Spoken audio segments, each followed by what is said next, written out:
All right, welcome back to our deep dive into Capital Redefined. So we're jumping into the final part of Chapter 6 now, and this is where things get really interesting. The authors are taking the Commonist value theory, the framework we've been building up in the last few explainers, and they're aiming it at a massive, massive question. In a world facing ecological collapse, how in the world do we account for the value of nature? I mean, really, what is it worth? And to answer that, they go head-to-head with some major ecocentric Marxian theories. If you think about it, Marx's entire theory of value really hinges on one thing: human labor. That's the secret sauce, right? It's what creates value within capitalism. But that raises a huge problem. What happens when you try to factor in the work that nature does? I mean, think about the rivers that power mills, the soil that grows our food, the air we breathe. Where does all of that fit into the equation? It's a real puzzle. So let's get into it. Eco-Marxist thinkers have been wrestling with this exact problem for a while now. But, and this is the key part, they haven't agreed on an answer. Not at all. In fact, they've split into two major camps, and this has sparked a really fundamental debate that goes right to the core of what Marxian theory is all about.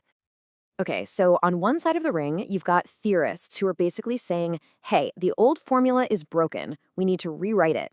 Their goal is to formally include nature's work directly into the labor theory of value.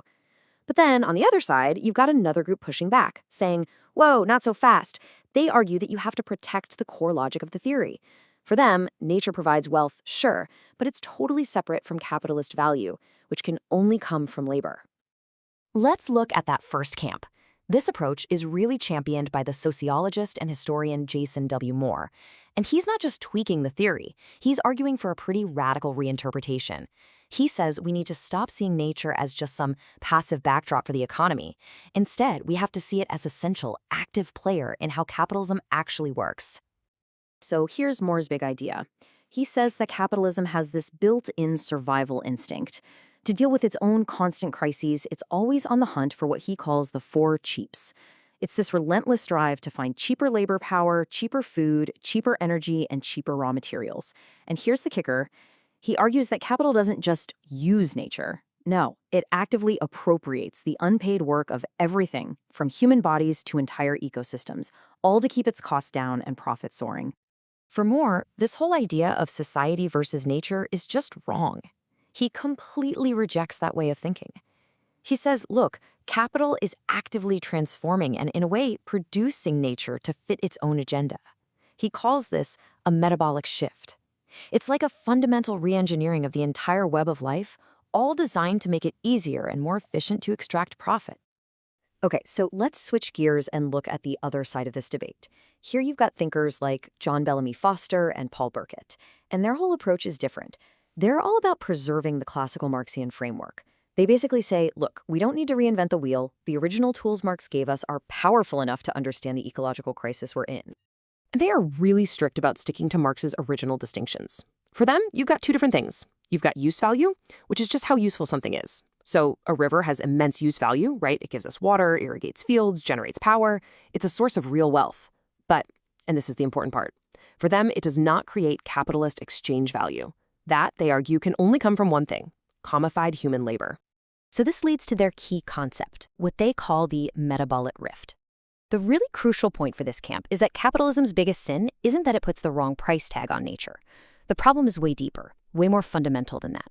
It's that capitalism creates this huge, destructive chasm between human society and the natural world we all depend on. It just severs that essential connection.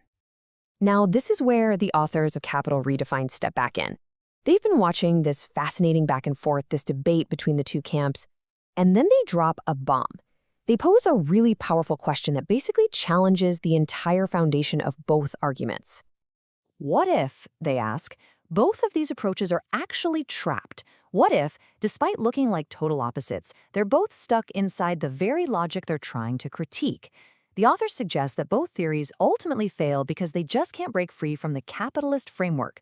They're still defining and debating value on capital's terms. I mean, that's a pretty bold claim, right? The authors are arguing that it doesn't matter which path you take. Whether you try to cram nature into the value formula or you insist on keeping it separate, either way, you end up just analyzing the world through a capitalist lens. You become a mere replica, effectively just mirroring the very system you're trying to understand. Let's break that down. Moore's view, the integrate approach, ends up basically commodifying nature in its own theory. It defines nature's worth by how useful it is to capital. Meanwhile, the other side, the separate approach, in trying to protect nature from that logic, accidentally reduces it to a passive background. It's just a resource pit to be exploited or a dumping ground for waste. So the authors say, look, neither of these views actually gets us to a definition of value that exists outside of capitalism. And this is the moment where the authors bring their own big idea back to the forefront. It's their proposed breakthrough, something we've been digging into in previous episodes. They say the only way to get past this dead end is to use a completely new lens, Commonist value theory.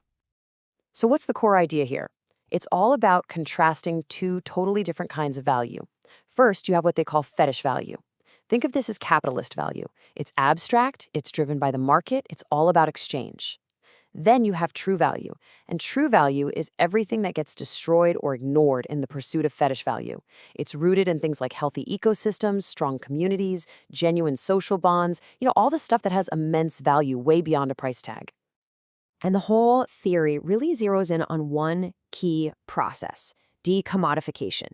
This is the mechanism by which capital operates. It takes things that have a real intrinsic value, things like a shared forest, a clean river, our social bonds, and it encloses them, commodifies them, and basically transmutes them into sources of fetish value for the market. Now, to really build out this theory and show just how limited those other economic ideas are, the authors pull from a pretty unexpected source. They go all the way back to the ancient Greek philosopher Aristotle. And what they do with this is honestly pretty brilliant. They use Aristotle's famous four causes as a diagnostic tool to show why these other theories are incomplete. You can see it in the table. Moore's camp gets obsessed with the material cause, the actual stuff from nature. The traditional Marxists, on the other hand, are hyper-focused on the efficient cause, the human labor that does the work. But the author's big point is, hey, a real comprehensive theory of value has to account for all four causes, including the purpose and the very essence of a thing. Otherwise, you're only seeing part of the picture. And this whole thing isn't about just throwing Marx out the window. Not at all. It's about building a theory that can actually be transformative. It's about creating a framework that doesn't just diagnose the problem, this process of decommonization, but one that can actually show us a path toward restoring that true value that we've lost along the way. Yeah, this right here really gets to the heart of what they're proposing. The end goal isn't just to find a better way to balance industry against nature. It's about shifting our entire framework. A truly transformative theory needs a much more holistic worldview. It has to see the active processes of commoning and resistance as a real force in the world, not just a passive reaction to capitalism. It's about seeing that constant tug of war between fetish value and true value. So what's the bottom line here? The really crucial point is that by adopting this new framework, we can finally move past that dead-end debate about whether or not to slap a price tag on a forest. It lets us start asking much bigger, much more powerful, and frankly, much more useful questions.